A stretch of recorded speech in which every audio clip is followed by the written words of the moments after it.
What's going on, guys? Matty here, or Twigg, and welcome to a brand new episode of the Youth Squad Challenge. As you can see, Scott Dutton, he's actually came back from his loan, so we just instantly sent him to the free agent. We're not going to use him, there's no point having him in the team. So bye bye matey, you're gone. So as you can see, Jedvaj, Rekic are both two players that haven't actually upgraded at all. I think the third player on this team who wasn't upgraded yet is Sterling. And these are three players I was really hopeful for. Like, I really thought these were going to be some good players for us. Reason why I had Sterling as being my big player was because I thought he was going to grow. And I thought he was just going to be amazing. But unfortunately, he went to Man City, so what can I say? Yeah, I'm a Liverpool fan, so I'm really, really harsh with that comment. But as you can see, Watford versus Wolves is the first game, and this is probably going to be the biggest game of the season for us because of the simple fact that we really need a victory. If we beat these, we go ahead of them and get ourselves so close. I think it's like 1 point close. Well, 1 point away from Norwich City. So this is going to be a definite. We are definitely playing our best team, because I know that Watford are going to be playing their best team. And yeah, I can now announce that there is only going to be 2 more episodes after this one until the series is done. As you can say, oh no, sorry. If we win this game, we will overtake Norwich and be 1 point behind Watford. So, wrong way around, sorry about that. But yeah, as you can say, they do have a pretty solid team. Gomez being standout. I don't really know. Toza is the only other guy I know on the team, and Pudil, I believe, is a pretty decent player. And obviously for us, Traore, Sterling, Kishner, Halalovic, Tillman, Anderson, Grimaldo, Can, Rekic, Chambers, Scuffet.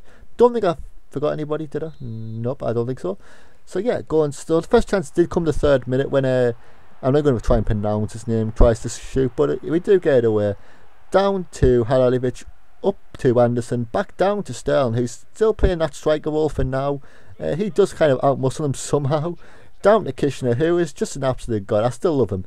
Nice little, whatever that skill move is, twice in a row, the guy got absolutely done.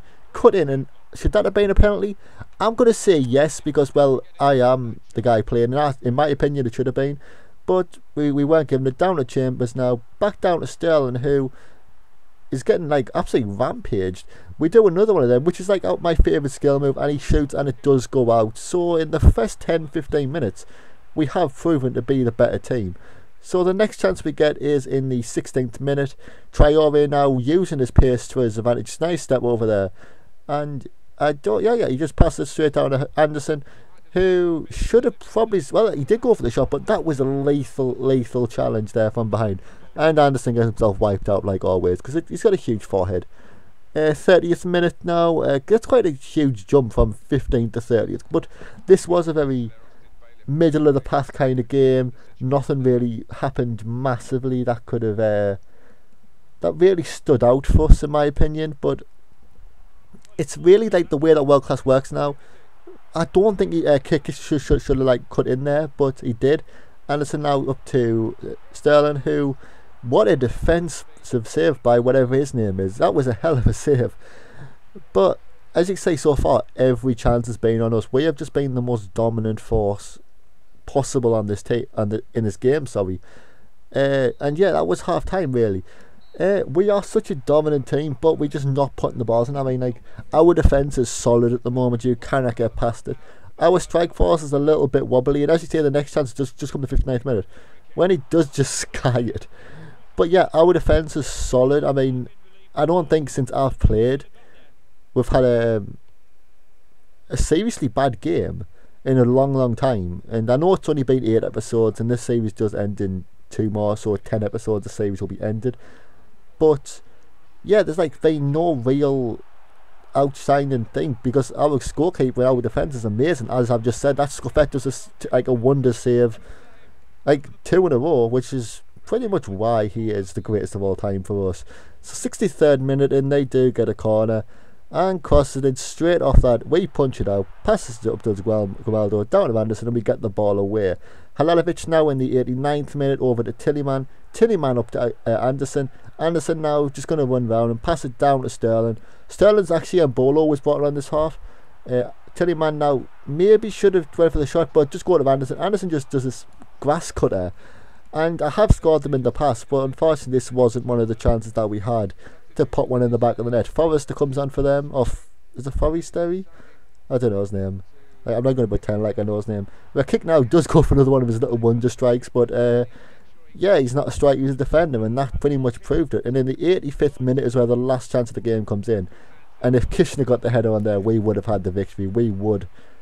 There's a lot of coulds and woulds this game, but that's pretty much like the big would have. Because with that, we could have done some amazing things. Like, we needed this point.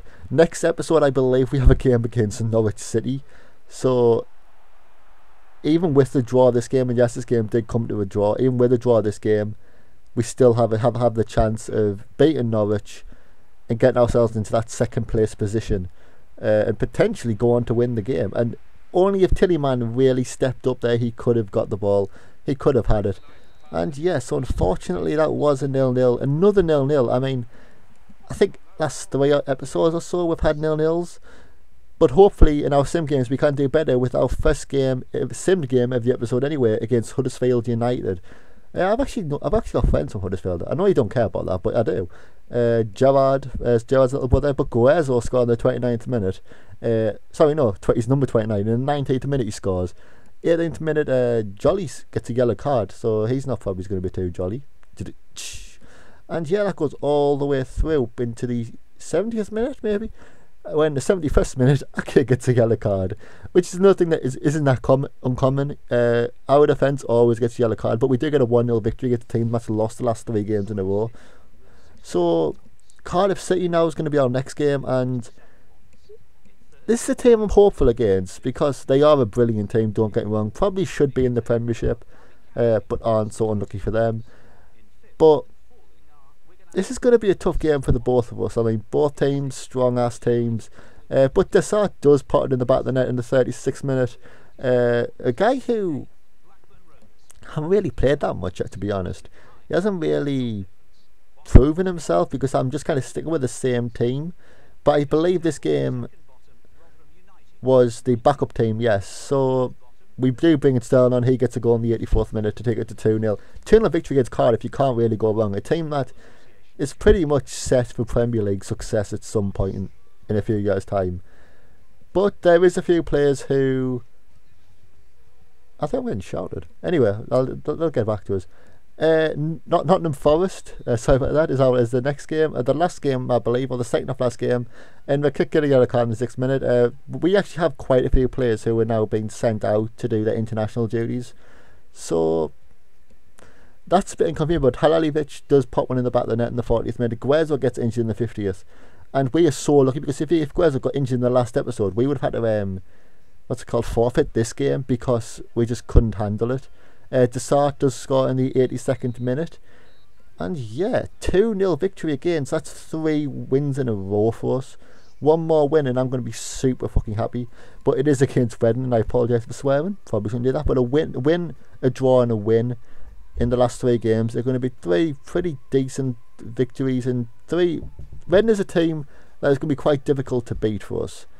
So we do go into the 35th minute, still no goals. Goes all the way into the 40th, still no goals. We do make the transfers. Grimaldo gets sent off, which is quite common for us because Grimaldo really likes the yellow card.